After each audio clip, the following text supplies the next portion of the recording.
Ce se întâmplă în această dimineață? Încați aici gura ta. Ce e aici, frate?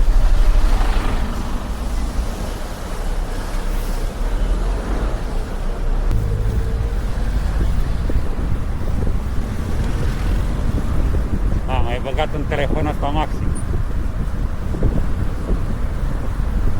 Mail-urile alea. Te salut, mersi, dar lasă telefonul ăla, dă-l dracu de telefon. Plană, luni dimineață. Bă, da, dar nu ziceau că au intrat românii în panică, că, domne, s-a scumpit combustibilul, că cați la ușat. Șoselele sunt la fel de full de mașini, dracu. Și dacă se va face 10 lei, litru tot va fi full de mașini.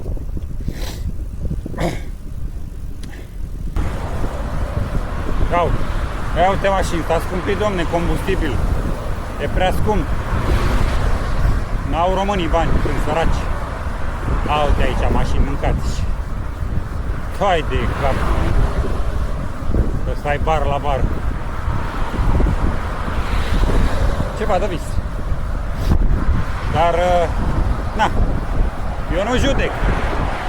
Eu doar zic. Eu nu aș face așa ceva. Fiecare alege ce face. Cu timpul și cu banii lui.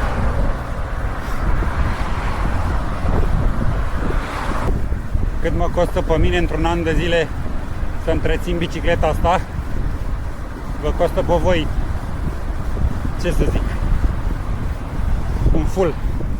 un full la mașină.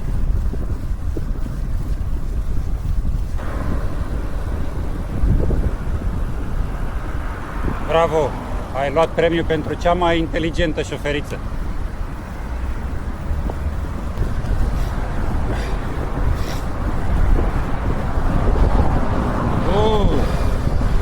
Bosule, ai trecut în glumă, să-mi bag pula. Trecut și prin fața bisericii.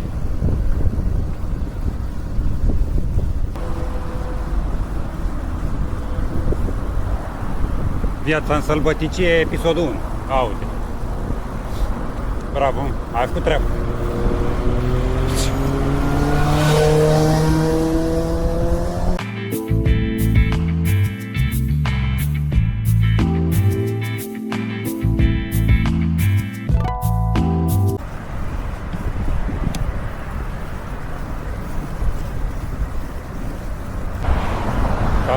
S-a uitat.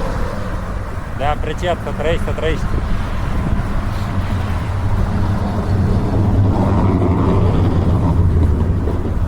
Surprinzător, mai sunt și șoferi atenți. N-ai crede.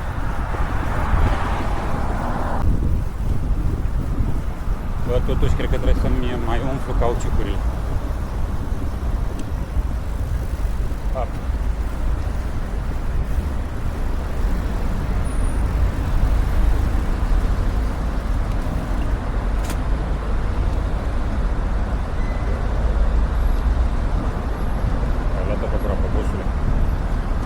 Ai grijă la roțile alea.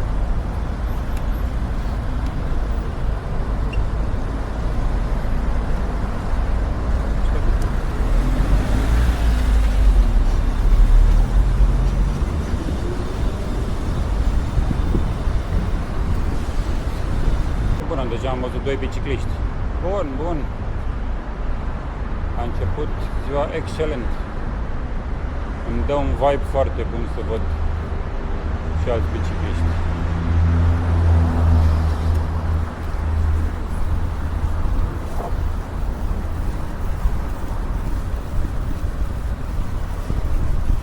Și surprinzător e că ambii bicicliști parcă se duceau la muncă.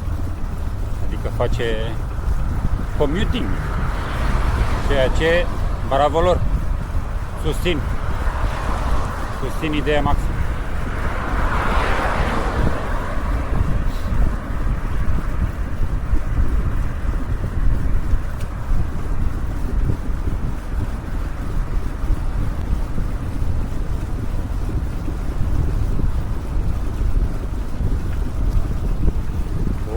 Domnul șofer mă așteaptă pe mine. Bă, trebuie notat în calendar ziua asta, mâncați. Ce e azi? 17 martie. Trebuie notat în calendar. Un șofer atent și un șofer care mă așteaptă să trec de strada unde vrea el să facă dreapta. Bun, bun. Foarte, foarte frumoasă ziua asta. Vezi? Din lucrurile mici îți poți lua starea de bine și vibe-ul bun. Depinde doar de tine.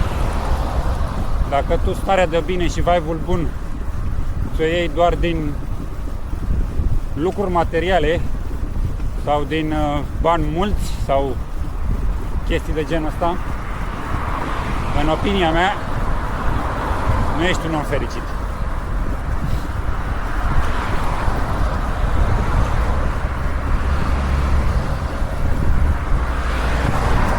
Dar na, o să vină lumea în comentarii și o să zică: pe bă, săracule, normal că tu te bucuri doar la lucruri simple, că n-ai bani, ești sărac, mergi cu bicicleta. Așa e, ai dreptate. Eu prost. Ce dracu? Bă, Cristianiu, vezi dracu de treaba ta.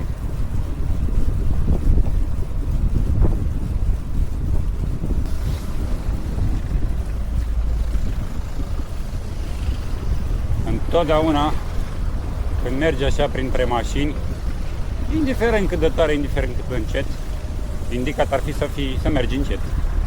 Eu chiar merg încet acum. Tot timpul să ții mâna pe frână. Aia nu se știe niciodată ce și cum.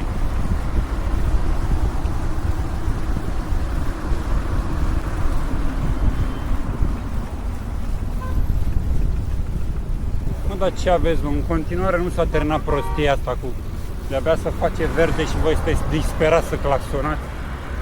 Ce dracu aveți?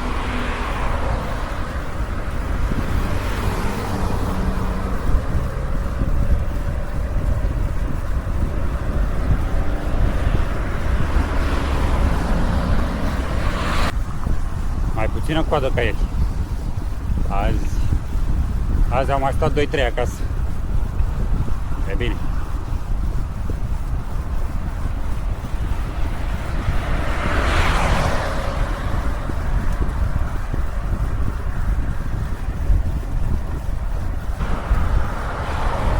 Ce s-a întâmplat aici?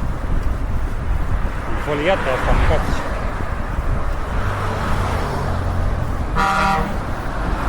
Mâncați-ai sufletul tău. M-am căcat pe mine, ești prost. Cretinul ăla cu Skoda s-a băgat în fața la tir. Și tirul n-a. I-a dat de știre: băi prostule, asta calcă, nu fute. Ca să știi și tu. Da, uite-l și pe prietenul meu. Te salut!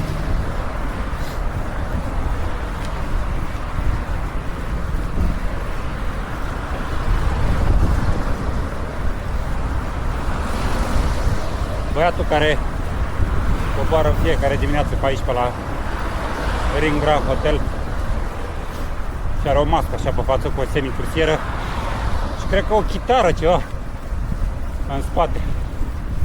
Te salut, dacă vezi video ăsta, dă-mi un mesaj.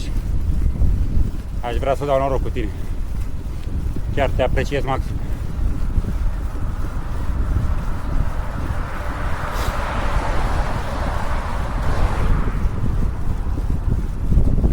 Ce pula mea să iasă la pantalon scos, la tricou? Chiar atât de cald afară? Da. Pe bicicletă nu se simte la fel. Și nu sunt o persoană friguroasă.